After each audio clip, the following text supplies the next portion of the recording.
Throughout today's workout, we're going to discuss shoulder pain. I've been planching and overhead pressing for nearly 2 years, so I figured shoulder issues were going to come up.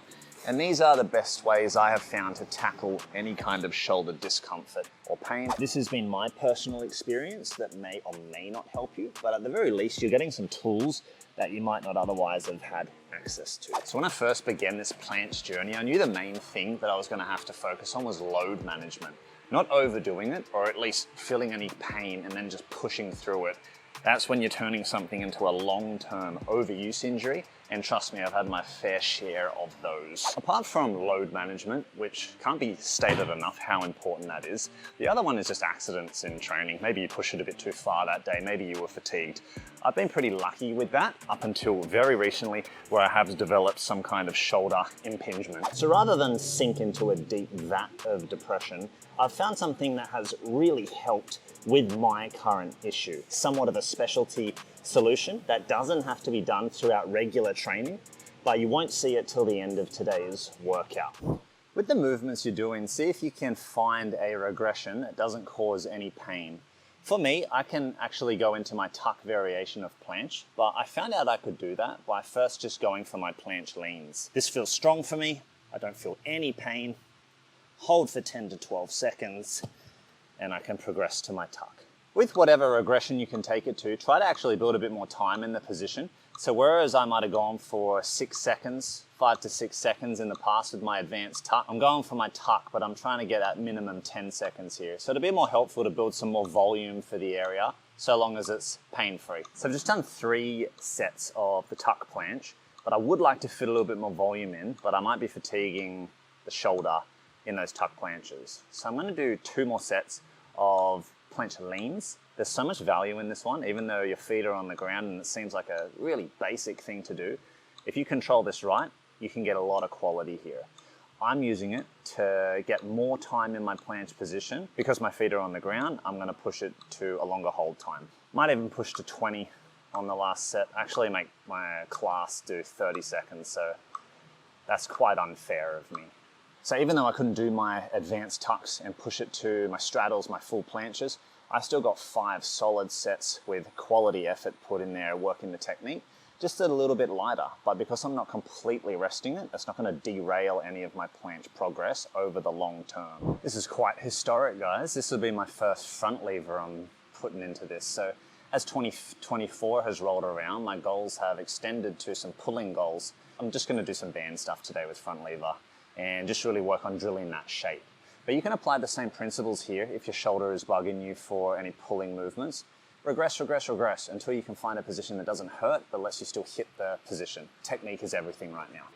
I set my position from here, so everything is dialed in right now, so there should be no difference as I lift that other leg off and extend.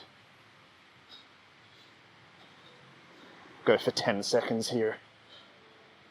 But this is really, really easy with the yellow, so we'll go to a lighter band after. All right, I'm actually feeling pretty good with front lever.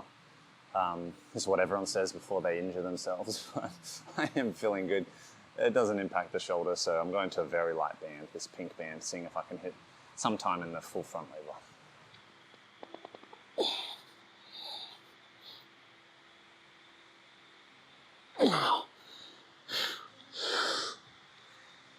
Oh yeah. So whether I was only doing planche or now in 2024 doing front lever as well, I would always structure it as doing straight arm first and then bent arm afterwards. And one thing I never stopped doing, even when planche was the sole focus of the program, was pulling, whether it was horizontal or vertical pulls. Most of the time it was a vertical pull. But with this niggling shoulder injury, because it is still overhead is what aggravates, I've moved to doing rows. But one thing that the pull-up does in combo as just doing some pull to balance out all the push is it helps to add that external rotation work. So even though I still add specific external rotation work into my programming, you can see when I pull up that my arms are going into somewhat of external rotation anyway. I might just give one a go and see how it feels. Yeah, so that feels okay. I'm doing rows today as a superset of push and pull, but I can probably start to put them back in now that one felt okay. With rows, I'm going to make sure my shoulders stay depressed, retracted, and I squeeze my glutes to keep my hips open. And usually I've been going for higher repetitions, so we're going to go for 12 to 15.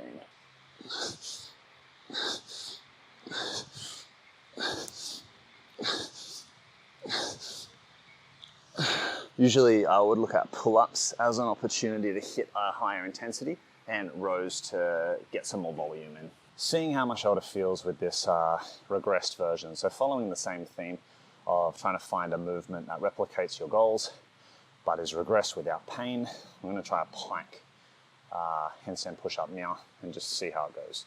This is not tried it yet, see how it feels on camera. So I think I need to just do 5 as my working sets and get it out of the way, get a session done, have no pain, and then come back and repeat that process, gradually making it harder, but hitting the no pain checkpoint as I go. And that'll give me the confidence to go back to the wall or try freestanding, where there can be a little bit more chaos with the shoulder. The main thing I wanted to talk to you guys about in terms of what helps to fix the shoulder is trigger point. So this is something that I kind of get lazy with doing, just because it is so time consuming to do. And I also have a little bit of an ego in terms of what kind of range of motion I already have, which I've built over the years, that I tend to neglect that, maintaining that range. I'm spending a whole lot of time in my push, a lot of tension in the muscle. And even though I am adding the pulls to balance that out, I'm not doing anything to get any release around the area. So it's always tension. What I've found is as my shoulder has felt better, it's coincided with the more often I'm doing trigger point.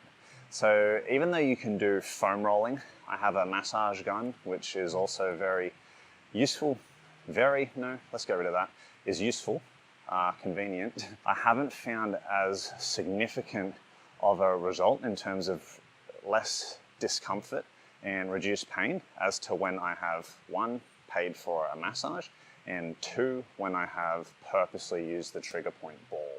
So I've saved this till the end because the idea is we're hitting the rotator cuff, get that release, and hitting it pretty hard.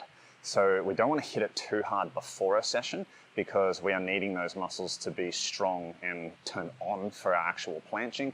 So we do it at the end and smash it, and I'll show you 2 that have been very helpful for me. This first one, I've taken the shirt off so I can actually point towards where I'm putting the pressure. In where the pec, the bicep, and the shoulder connect. So this one can be a little bit tricky to get the trigger point right. So this setup here is what's perfect, but this is a very odd part of the gym and it faces into the toilet. So you have to do it when ideally no one else is around. The ball has to sit here and I'm pushing into the wall. You can just stay there searching around for where you feel the sensitive part is. Or once you've found that, you can go to lift the arm either out in front, out to the side. All right, so this one I might need to use a bit of editing to show. This one goes along the ridge of the shoulder blade.